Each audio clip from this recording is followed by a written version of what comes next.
ধরিয়ে দিয়ে এই 12 বছর আন্দোলনটাকে থামিয়ে দেওয়ার চেষ্টা করা হয়েছে। বারবার আজকে দেখা গেছে এই মাহাথির মোহাম্মদ 92 বছর বয়সে মালয়েশিয়ার প্রধানমন্ত্রী হয়ে দেশকে নেতৃত্ব দিচ্ছেন। বয়স আসলে কোনো ফ্যাক্ট না, এখানে ফ্যাক্ট হচ্ছে আপনার যোগ্যতা, আপনার দক্ষতা। আপনার দক্ষতা যোগ্যতা যদি থাকে তাহলে কেন আপনার এই রক্তে মাংস করে একটা মানুষকে 30 বছরে ইনভ্যালিড ঘোষণা করা হবে? আজকে বাংলাদেশের গড় আয়ু হয়েছে ৭২.৩ অর্থনৈতিক সমীক্ষা 2024 অনুযায়ী ২৬৬৫। আজকে জিডিপি মাথাপিছু জিডিপি হয়েছে ২৭৮৪ মার্কিন ডলার, আজকে মাথাপিছু আয় হয়েছে। তাহলে এত উন্নয়ন দিয়ে আমরা করবো কি যদি এই ২৬,৫৩,০০০ বেকার আজকে এই রাজপথে ঘুরতেছে?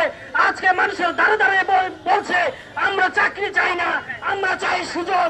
আজকে এমসিকিউ ভরাট করার একটা সুযোগ চাচ্ছে, আজকে পরীক্ষায় বসার একটা সুযোগ চাচ্ছে। এই পরীক্ষায় বসিয়ে আজকে আমরা আমাদের মেধা, যোগ্যতা আর দক্ষতাকে কাজে লাগাতে চাই। আপনারা দেখছেন রেমিটেন্স যোদ্ধারা, এই রেমিটেন্স যোদ্ধারা আমাদের বাংলাদেশে 2024 সালে সবচেয়ে বেশি রেমিটেন্স এসেছে ইউনাইটেড আরব আমিরাটস থেকে। এই ইউনাইটেড আরব আমিরাটস থেকে কেন যুক্তরাষ্ট্র থেকে নয়? ৬-৭ বছর নষ্ট হয়ে যায় জীবনে কিভাবে? এই যে করোনার কারণে আমাদের হচ্ছে প্রায় ২.৫ বছর নষ্ট হয়েছে, রাজনৈতিক অস্থিতিশীলতার কারণে আমাদের জীবন থেকে 2 বছর নষ্ট হয়ে গেছে, নির্বাচন, সেশন জট, এমন নানাবিধ প্রশ্ন ফাঁস, নিয়োগ দুর্নীতি, বাণিজ্য। এবং আপনারা দেখেছেন যে বিসিএস ক্যাডার হয়েছে উইদাউট বিসিএস পরীক্ষা ছাড়া, বিসিএস পরীক্ষা না দিয়ে সে বিসিএস ক্যাডার হয়েছে।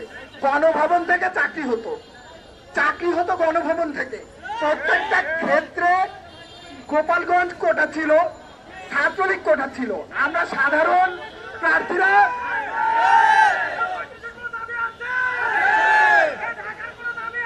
আমরা